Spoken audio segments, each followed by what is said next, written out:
So in this chapter, we're going to talk about some short-term business decisions, and we'll look at some examples of those as we go through. In chapter 11, we're going to look at making long-term business decisions. So now that we've got all of our data, we're going to come back and make some decisions about changes or even short-term changes that we need to make within the company and help us to get on the path of making those decisions correctly.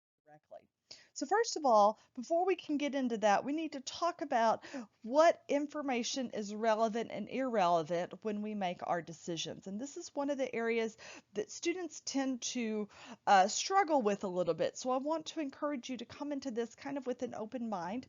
Keep in mind that things might be a little different than you first think they are at first glance. So let's talk about the decision-making process, and this applies both to business and to our personal decisions that we're going to be making. So first of all, we need to define our goals, and these need to be long-term goals and both short-term goals. So what are we working towards? Where do we want to be in 10 years, in 5 years, over the next year? So we talked about in the budgeting process how we're making these long-term goals and we're walking them back to our short-term goals. So that's the first step. Once we have our goals, we want to identify these alternative courses of action. So what are some steps that we can take today that we could possibly help us get to these short-term, first-term goals? So we're going to then gather the information and analyze all of the relevant information, we'll define that in a minute, as we compare alternatives to help us make our best decision. And then we'll, of course, choose the best alternative. Now, when we talk about information that is relevant has two key characteristics. Number one, it is in the future. So this is hugely important. You want to star, highlight, triple underline this in your notes. Information that is relevant has not happened yet, okay? And it's information that differs under the alternatives. So I always use the example of you're trying to register for classes for the next semester. So you've set your goals. You know what your goal is, whether that's you want to transfer to a university, you want to get your degree at TCC so you can get a certain job, whatever it is, you've set your goals. So you've backed it up now to what degree you need to pursue or what classes you need to take, and now you need to register for those classes. So you're looking at the class schedule, you've identified the classes, and you're trying to pick which of these classes you need to take. Let's say, just for the example's sake, you decide you really need to take an Excel class.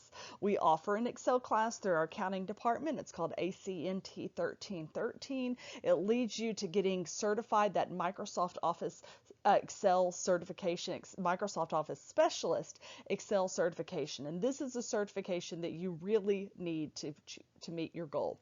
So you've decided you need to take ACNT 1313. So you pull up the schedule and you're going to look at all of the different alternatives. Now, what is relevant to you is the future schedule, next semester schedule. It does not help you to have last semester's schedule or the schedule for last year. What was offered in the past is not relevant to your decision now. So you're looking at the future schedule and you're looking at all of the different sections that you have and you're trying to pick out which one. So information that is relevant to you, what campus is this offered on? Is it online or on campus? You may be asking yourself, what textbook do they use? You may be looking at what day of the week this class is offered or what time of the week this class is offered. Information that is not relevant to you is information that is not different among the alternatives. So ACNT 1313 is a 3-hour class. The tuition is all the same.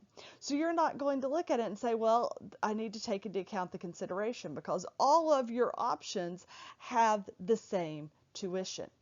Now, that's not to say that the tuition is not relevant, it's not important, but you've already decided, hey, I can afford to take a 3-hour class.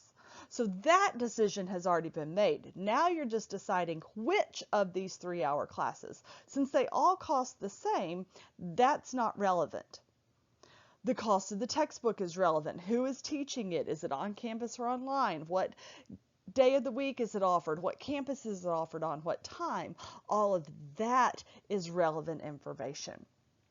So for us, we're going to be talking about costs that are relevant and revenues that are relevant. And I realize that you may be thinking, well, this is kind of duh, right? But if you stop and think about, there's a lot of times that we want to include emotions in this, and emotions are going to bring up past data and information that is the same under the alternative. So we'll talk about that a little bit more in a minute.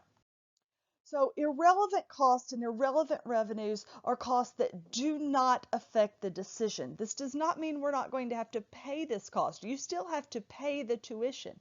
It just means it's not relevant to your decision of which section of ACNT 1313 you're going to take. Now, sunk costs are a special kind of irrelevant cost. Sunk costs are costs that were incurred in the past and cannot be changed regardless of what we do in the future. And this is the one where we have a hard time with, because we have this idea that we need to get our money out of this. So we have this feeling like, I paid for this, or I've already paid for this and I need my money. I need to get my money back. Okay, so I have two articles that I'm going to read you just brief snippets of. The first article comes from the January 2013 edition of Real Simple. I apologize, I do not have the author of the article with me. That was on a different page that has been lost now, but just the small snippet of the article I'm going to read to you. It's called How to Walk Away, and it states, "We hate to quit. Not just because supposedly quitters never win, but because of a cognitive distortion that psychologists and economists, and I would argue accountants, call the sunk cost fallacy. Say you're sitting on the couch watching a show and it stinks. You'll probably change the channel. Now say you're at a movie theater and you've paid $10 for the ticket. Will you walk out? It's less likely because you have sunk $10 into the experience and will never get that money back. But in what future will your life be better? The one in which you sit through the awful movie, or the one in which you leave? And yet, you have a nagging feeling that you must somehow recoup your investment, however meagerly." Schwartz, who is a psychologist that they've been quoting through this article, Schwartz evokes the wisdom of Kenny Rogers. You got to know when to hold 'em and know when to fold 'em.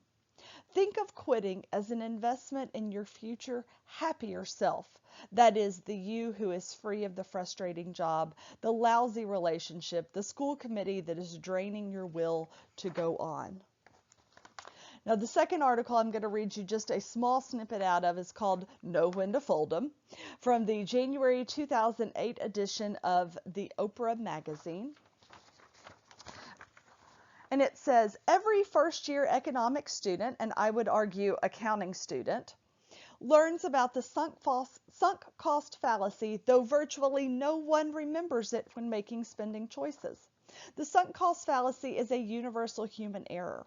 It refers to our tendency to throw good money after bad, trying to justify our mistakes by devoting more resources to them. For example, a gambler who's lost a small fortune is likely to stay and keep hemorrhaging cash precisely because he's losing. I'm down $10,000, the thinking goes. I have to keep playing until I get it back. This rotten luck can't go on forever. This is how human psychology works. It is not how reality works. A gambler is no more likely to win on the 500th roulette spin than on any of the previous 499. But a huge amount of effort goes into attempts at redeeming things: lemon cars, money pit houses, horrible relationships, wars, things that just aren't working.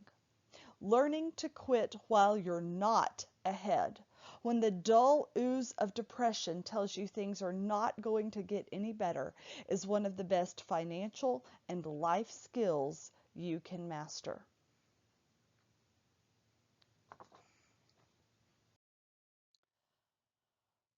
We also need to take into consideration relevant non-financial information. So this is information that is qualitative in nature, but yet still important. So we'll talk about some of these as we go through these scenarios, but it might be financially prudent to close a portion of the factory, but that would require laying off employees, which is going to hurt morale, which may bring down productivity of the rest of the company. We may decide it's more prudent to outsource a particular component or product, but then we would lose control over it and quality may suffer. So these are things that we want to keep in mind, and we'll talk about these as we go through these scenarios. So we're going to be looking at what's called differential analysis. You'll also hear it called incremental analysis.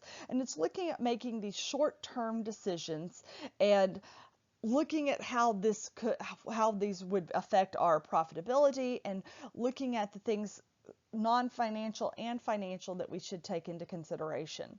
So your chapter covers a lot of these concepts. We're going to focus on special pricing, dropping unprofitable products, and outsourcing and processing further. So those 4 decisions are the ones that we're going to focus on.